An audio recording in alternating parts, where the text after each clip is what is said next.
Hello नमस्कार good morning. तर स्वागत आहे तुमचं नवीन एका व्हिडिओजमध्ये। तर आता श्रावण संपलेला आहे नुकतंच आणि नॉनव्हेज प्रेमींचं लक्ष सगळं याच्याकडेच लागलेलं असतं। श्रावण आता 1 महिना पाळलेलं असतो। तर आज सकाळीच मटण आणलेलं होतं।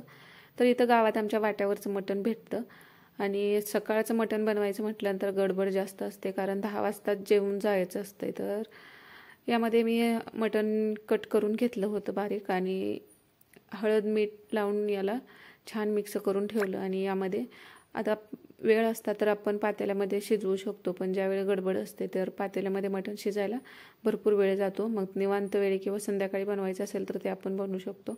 सकाळी घाई गडबड असल्यामुळे ते होत नाही, म्हणून मी कुकरमध्येच हे बनवते। तर यामध्ये थोडंसं तेल टाकले, तर तेलाचा वापर मी शक्यतो कमीच करते आणि एक कांदा कट केलेला टाकलेला आहे आणि कांदा छान लाल होईपर्यंत भाजला की यामध्ये हे हळद मीठ लावलेलं हे टाकून घेतलं आणि छान याला आता मिक्स करून याच्यावरती झाकण ठेवायचं आणि याला झाकणावरती पाणी टाकून आपल्याला याच्यावरती अशी वाफ काढून घ्यायची, म्हणजे याला अंगचं पाणी सुटतं। वरून आपल्याला नंतर जास्त पाणी शिजण्यासाठी टाकावं लागत नाही। तर हे एका गॅसवर ठेवून दिलं, तोपर्यंत मसाला बनवून घेऊया म्हटलं। तर मसाल्यामध्ये इथं मी तीळ घेतलेले आहेत, 2 चमचे एवढं तीळ घेतलेलं आहे आणि 1 चमचे एवढी खसखस। तीळ थोडेसे भाजत आले की यामध्ये खसखस टाकायची आहे आणि ही पण आपल्याला तिळासोबत भाजून घ्यायची आहे। तर तीळ आणि खसखस पण बघा छान भाजून झालेले आहेत। आता हे काढून घ्यायचं आणि यामध्ये खडा मसाला आता तुम्ही जो कोणता यूज करता ते घेऊ शकता। इथं माझ्याकडे दालचिनी लवंग हे मिरी आणि जिरं होतं, एवढंच मी इथं यूज केलेलं आहे। वरून परत मटन मसाला पण आपण टाकतो, पण हा मसाला घरचा फ्रेश याचा वास येतो, त्यामुळे हा आवर्जून टाकावा। आणि सुकं खोबरं आहे ते पण मी यामध्ये थोडंसं तेल टाकून भाजून घेत आहे। आणि इथं मी अद्रक टाकलेलं नव्हतं, विसरलं होतं किंवा शक्यतो मी अद्रक टाकत पण नाही यामध्ये। फक्त लसूण भरपूर असा देशी लसूण असतो तो जास्त प्रमाणात घातला की छान वास येतो। आता बारीक किंवा आपण भाजून घेतलेलं जे सुक्का मसाला होता, खडा मसाला तीळ खसखस, तेच आधी बारीक करून घेतलं, नंतर सुकं खोबरं वाटून घेतलं, म्हणजे ते छान बारीक होतं। आणि नंतर लसूण आणि कोथिंबीर हे ओले आयटम तुम्ही यामध्ये ॲड करू शकता आणि छान असं वाटणसुद्धा तयार झालेलं आहे। आता यामध्ये टाकण्यासाठी मी जिरेपूड, धनेपूड आणि मटण मसाला घेतलेला आहे। एवढाच मसाला टाकून आपल्याला हे शिजवून घ्यायचं आहे आणि बारीक केलेलं वाटण आहे त्यातलं 2 चमचे टाकून घ्यायचं। तर बघा याला छान असं पाणी सुटलेलं आहे। यामध्ये आता जिरेपूड, धनेपूड, मटण मसाला आणि आता 2 चमचे एवढं आपण हे जे बारीक केलेलं वाटण होतं मसाल्यातलं ते टाकलेलं आहे आणि ह्याला पण आता छान असं आपल्याला परत मसाला तेलामध्ये भाजू द्यायचा आहे।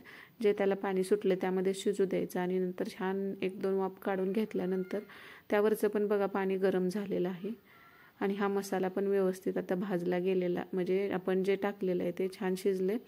यामध्ये आता तेवढंच पाणी ताटावरती होतं तेवढंच पाणी यामध्ये मी टाकलेलं आहे।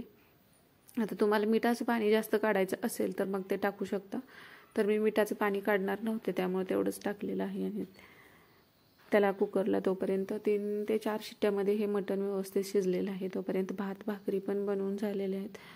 मग वाटणास आता भाजी बनवण्यासाठी घरचं आपलं रेग्युलर काळं तिखट असतं ते 2 चमचे घेतलेलं आहे आणि यामध्ये जिरेपूड, धनेपूड आणि मटण मसाला हे काढून घेतलेलं आहे आणि तेलामध्ये अगोदर थोडंसं तेल टाकलेलं आहे आणि तेल छान गरम झाल्यानंतर, जास्त पण गरम होऊ द्यायचं नाही, यामध्ये आपल्याला हा मसाला आहे तो टाकून घ्यायचा आहे।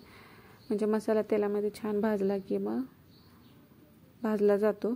तर हा मसाला पण यामध्ये टाकून घेतलेला आहे आणि हे तेलामध्ये असं सगळा अगोदर मसाला आपण टाकलेला परतून घेतला आणि नंतर वाटण बनवलेलं ते पण यामध्ये टाकून घ्यायचं आहे। आता छान मसाला हा पण म्हणजे तेलामध्ये मिक्स झालेला आहे, थोडा वेळ भाजू द्यायचा आणि चिटकाय लागल्यानंतर यामध्ये हे जे मिठाचा रस्सा असेल राहिलेला जो आहे म्हणजे यामध्ये आहे तो, आणि काय तिखटामध्ये ग्रेव्हीमध्ये जे पीस टाकायचे जेवढे तेवढे तुम्ही यामध्ये टाकू शकता आणि हे मसाल्याबरोबर आपल्याला थोडा वेळ असंच शिजवून घ्यायचं आहे। तर काही जणांना सगळं मसाल्यातलं जास्त आवडत नाही, असं साधं आवडतं, तर काही मग हे असं सेपरेट काढून ठेवलेलं आहे आणि रस्स्यामध्ये पण थोडेफार पीस असल्याशिवाय त्याची म्हणजे त्यामध्ये तर चव उतरणार नाही, त्यामुळे त्यामध्ये पण थोडंफार टाकलेलं आहे। आणि हे जे पाणी आणि थोडं आता राहिलेलं हे सगळं मी यामध्ये टाकून दिलं आणि आता हे आपल्याला असा मसाल्यासोबत हे शिजू द्यायचं आहे। तोपर्यंत याच कुकरमध्ये मी पाणी गरम करून घेतलं. आता तुम्हाला ग्रेव्ही किती बनवायची आहे ह्या हिशोबाने तुम्ही पाणी गरम करून घेऊ शकतात. आणि यामध्ये थोडंफार तुम्ही ज्वारीचं पीठ पण तुम्हाला आवडत असेल किंवा बेसनचं पीठसुद्धा टाकलं जातं तर ते सुद्धा टाकू शकता. ज्वारीचं असेल तर गरम पाण्याबरोबर आणि बेसनचं झालं तर मग ते तेलाबरोबर भाजून टाकायचं. तर आज मी काहीच टाकलं नव्हतं. आणि यामध्ये आता कुकरमधलं पाणी छान गरम झाल्यानंतर यामध्ये टाकून दिलेलं आहे आणि वरून कोथिंबीर टाकायची. अजून थोडीशी ग्रेव्ही पाहिजे होती म्हणून परत अजून थोडंसं पाणी मी याला गरम करून टाकणार आहे. तर मिठाचा अंदाज घ्यायचा.